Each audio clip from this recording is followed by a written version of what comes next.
बताते हैं। और भगत सिंह की बात चली है तो मुझे लगता है कि बहुत पहले कहीं पंक्ति पढ़े थे भगत सिंह के बारे में। लेखक अपने विचार थे, हर कोई चाहता है कि देश में भगत सिंह पैदा हो, लेकिन इच्छा सबकी होती है कि भगत सिंह पड़ोसी के घर में पैदा हो। तो ख्वाहिशें हम कर सकते हैं, और ख्वाहिशों का क्या है, कोई सीमाएं नहीं है। कुछ प्रसंगों की चर्चा करते हैं, फिर आगे बढ़ेंगे। एक कथा है, हंस और हंसनी दोनों साथ साथ चले। हंस ने कहा कि आज तुमको गांव घुमाता हूँ, चलो मेरे साथ। हंसनी पूरे उत्साह के साथ उसके साथ चली, और कहीं शाम हुआ एक पेड़ के नीचे उन्हें ठहरना पड़ा, और हंसनी और हंस उसी पेड़ के नीचे ठहर गए। उसी पेड़ पर उल्लू रहा करता था। सुबह होने के कुछ पहर पहले उल्लू ने अचानक कहा कि हंस, तुम मेरी पत्नी को लेकर कहाँ जाते? हंस बड़ा चौंका और बोला, तुम्हारी पत्नी है? तो मेरी पत्नी है। उल्लू ने कहा, क्या बात करते हो, ये तो मेरी ही पत्नी हो, सालों से ही रहती है, पेड़ के नीचे रहती है, मैं ऊपर रहता हूँ। हंस बड़ा खिचका, परेशान हुआ, रोया, चिल्लाया, मेरी ही पत्नी है। उल्लू ने कहा कि चलो पड़ोस के गांव में फैसला करा देते हैं। बगल में भेड़ों की बस्ती थी। हंस, हंसनी और उल्लू तीनों वहां गए, और फैसला आया कि यह जो चिड़िया है यह उल्लू की ही पत्नी है, और सालों से इसके साथ ही रहती है। बड़ा परेशान हुआ हंस, काफी परेशान हुआ, रोया, चिल्लाया, लेकिन कुछ भी काम नहीं किया, क्योंकि पंचों का फैसला ही था कि हंसनी उल्लू की ही पत्नी। निराश होकर हंस आगे बढ़ा। कुछ दूर जाने के बाद उल्लू उसके पास आया और बोला कि दोस्त, हंसनी तो तुम्हारी ही पत्नी है, ले जाओ इसे अपने साथ। हंसनी मेरे साथ कैसे रहेगी? लेकिन एक बात ख्याल रखना, जानते हो फैसला क्यों मेरे पक्ष में आया? क्योंकि भेड़ की बस्ती में रहने वाले सभी भेड़ों ने यही सोचा कि हंस और हंसनी तो एक रात के लिए हमारे पास आए हैं, हमें रहना तो उल्लू के हिसाब है, तो फैसला उल्लू के ही पक्ष में देना बेहतर है। जब तक यह विचार हमारे मन में बना रहेगा कि रहना इसी के साथ है, तो फैसला इसी के पक्ष में देते रहेंगे, तब तक कोई भी गणतंत्र पर आधारित नहीं हो सकता। और जब गणतंत्र गुणतंत्र पर आधारित हो जाएगा, तभी लोकतंत्र लोकहित पर आधारित हो जाएगा। और उसी दिन हमारे पास ये सोचने और कहने की कोई गुंजाइश ही नहीं बचेगी कि हमारा देश परेशान है, हम परेशान हैं, हम सुविधाभोगी हैं, हमें हक की लड़ाई लड़नी चाहिए। हमें गुणतंत्र की स्थापना के लिए ही प्रयास करना चाहिए। गुणतंत्र की स्थापना मतलब केवल अपने और अपने बारे में ही नहीं सोचना। संस्कृत में जिनकी रुचि होगी, भगवती की एक बड़ी प्रसिद्ध किताब है उत्तर रामचरित, वह किताब उन्होंने पढ़ी होगी। श्री राम की कथा है उत्तर रामचरित, रामचरित के बाद की कथा। उसी में एक जगह भगवती ने राम के मुँह से कहलवाया है लक्ष्मण से संवाद के दौरान कि अयि स्वर्णमयी लंका न में लक्ष्मण रोचते जननी जन्मभूमिश्च स्वर्गादपि गरीयसी। ऐ लक्ष्मण, यह लंका सोने की है, लेकिन फिर भी मुझे अच्छी नहीं लगती, क्योंकि जननी और जन्मभूमि स्वर्ग से भी बढ़कर। तो स्वर्गादपि गरीयसी की बात यदि राम कहते हैं और जननी और जन्मभूमि को अपने से बड़ा मानते हैं और उसकी धूलि को चूमने के लिए लालायित रहते हैं, अयोध्या की धरती को, अपनी मातृभूमि की धरती को, तो कुछ तो खास है उस धरती की धूलि में, जिसको पाने के लिए 23 साल के भगत सिंह शहीद हो जाते हैं। भगत सिंह का बड़ा अच्छा लेख है, why I am an atheist, बड़ी फेमस लेख है। यदि आप उसको पढ़ें तो लगेगा कि 23 साल का एक भारतीय युवा कितना संस्कारवान है और कितना तेजस्वी है, और माना जाता है कि भगत सिंह यदि क्रांतिकारी नहीं होते तो उस समय विश्व स्तर के बुद्धिजीवी युवाओं में नंबर 1 होते। 3 उनके लेख हैं जो उन्होंने लिखे, जिसमें वाई आई एम एथेइस्ट सबसे फेमस है। तो वह गणतंत्र जो भारत में आया, इसके बारे में मेरे दोस्तों ने, साथियों ने, सभी ने चर्चा की। हम भी चर्चा करने के उपस्थित हैं। 73 साल का यह गणतंत्र पुराना है, फिर भी हम यदि उस उस गणतंत्र को लेकर ही रोना रोते हैं तो कहीं ना कहीं हम अपने दायित्वों से चूक रहे हैं। आजादी की लड़ाई का इतिहास 60, 70, 150 सालों का है। तो यदि आधी सदी तो हमने भी पूरी की है, लगभग पौने सदी हमने पूरी की है। इस दौरान हमने क्या किया, यही देखने की चीज है। हमने क्या पाया, हमने जो अधिकार पाया, तो हमें बोलने का अधिकार है। हम अपने को अभिव्यक्त कर पाते हैं, इसलिए हम व्यक्ति हैं क्योंकि हम व्यक्त करते हैं। यह जो अभिव्यक्त का अधिकार हमें मिला हुआ है, जिसमें हम खुद को ही गाली देते हैं। हम ये नहीं कर पाए, हम वो नहीं कर पाए, हमें ये करना चाहिए, हमें ये ढूंढना चाहिए। और हमें ऐसी कविताएं ज्यादा याद रहती हैं। We are taught how to swim like a fish, we are taught how to fly like a bird, we never taught how to live like a man.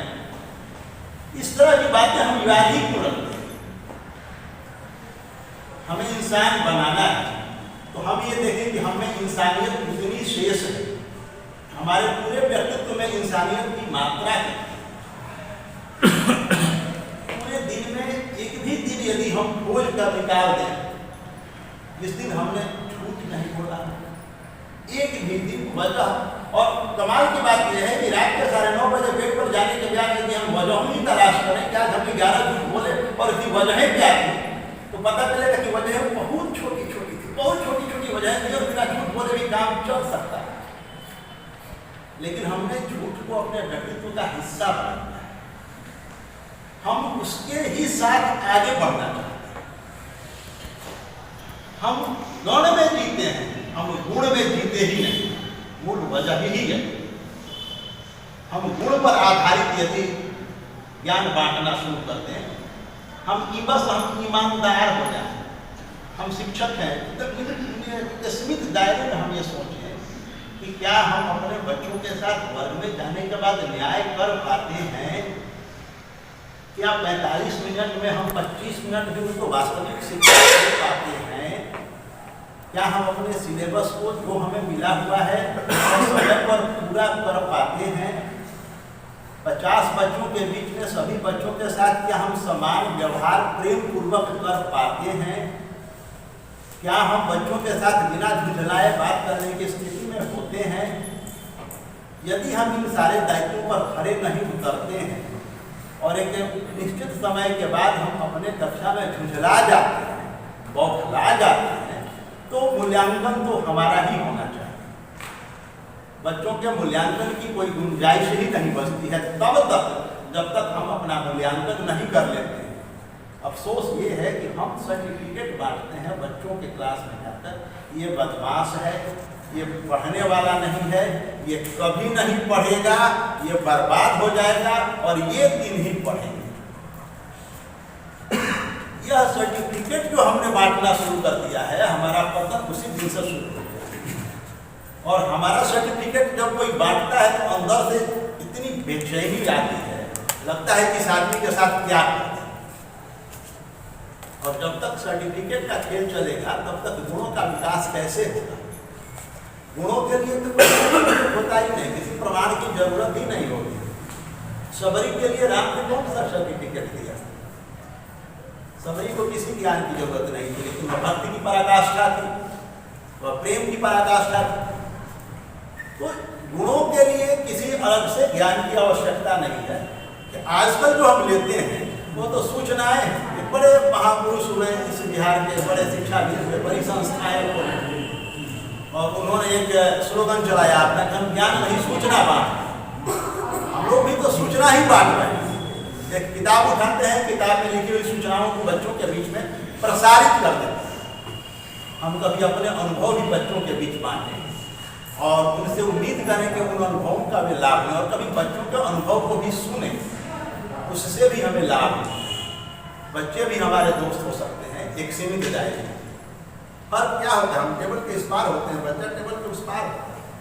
वो 12 साल का अनुभव सुनाता है, 42 साल का अनुभव सुनाते हैं। एक अनुभव के प्रेजेंटेशन में मैच्योरिटी होती है, दूसरे में मैच्योरिटी नहीं होती है। अनुभव तो दोनों करते हैं।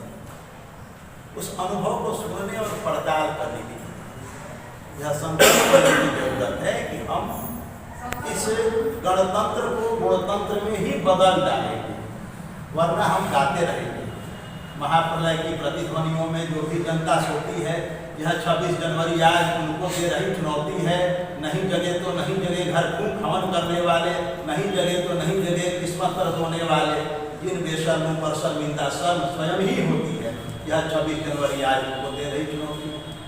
कब तक गाएंगे? संवैधानिक अधिकार हैं, लोगों के बीच में बांटने की जरूरत है। रीढ़ की हड्डी एक बड़ी प्रसिद्ध रचना है धनंजय सरकार। रीढ़ की हड्डी एक कथा ही शंकर परसाई का एक गम्य भी है इसमें।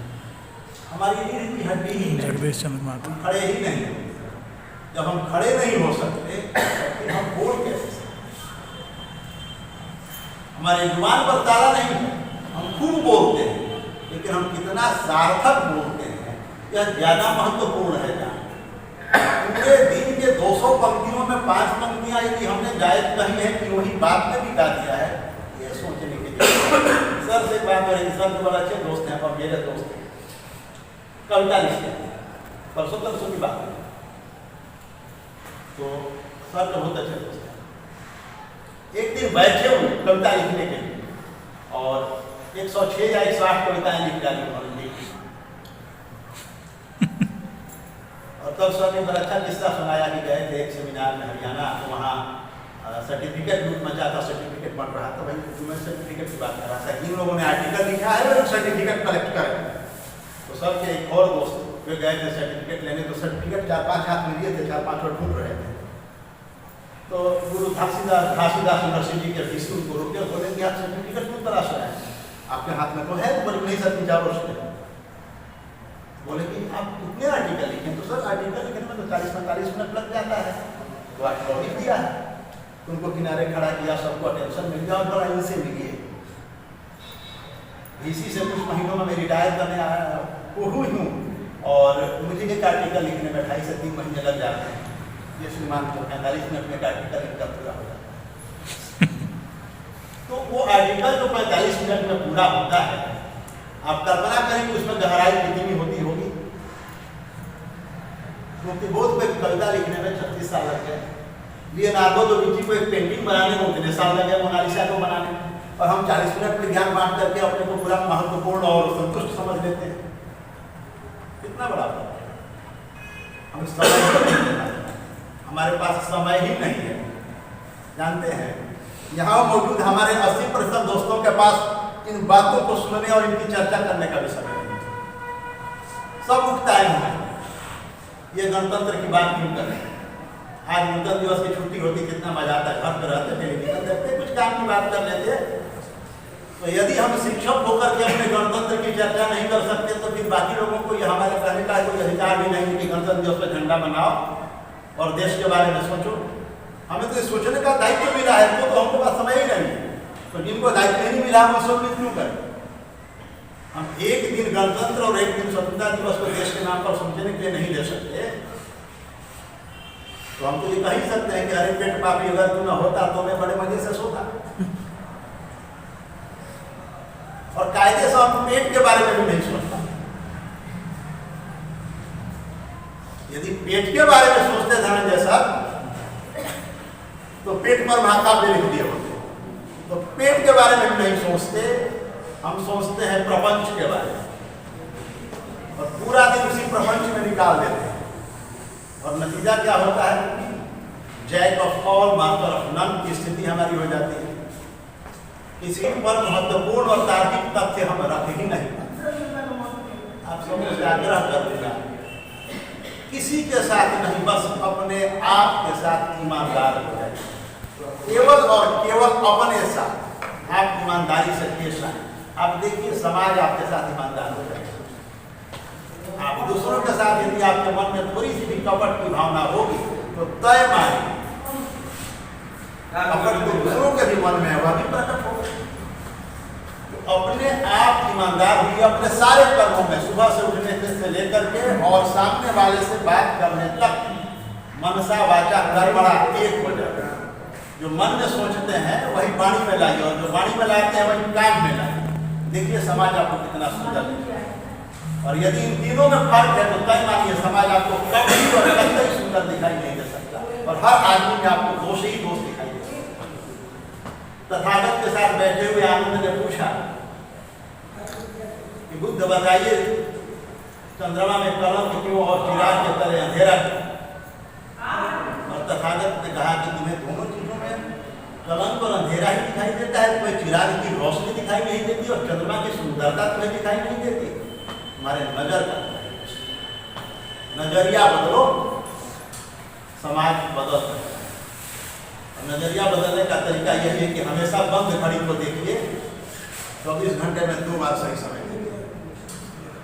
तो नजरिया जिस दिन हमारा बदल जाएगा, यहाँ बैठे सभी लोग हमें उन्नत, विकसित, सुशिक्षित, संस्कारवान व्यक्ति नजर आएंगे। और यदि हमारा नजरिया नहीं बदलेगा, हमने पहले से ही कोई विचारधारा किसी के बारे में बनाई है, तो तय मानिए इस देश में कभी गणतंत्र स्थापित हो ही नहीं सकता और वही कुछ चुनिंदा लोग हम लोगों पे शासन करते रहेंगे और हमसे भी यूं ही उल्लू की बीवी बनती रहेगी।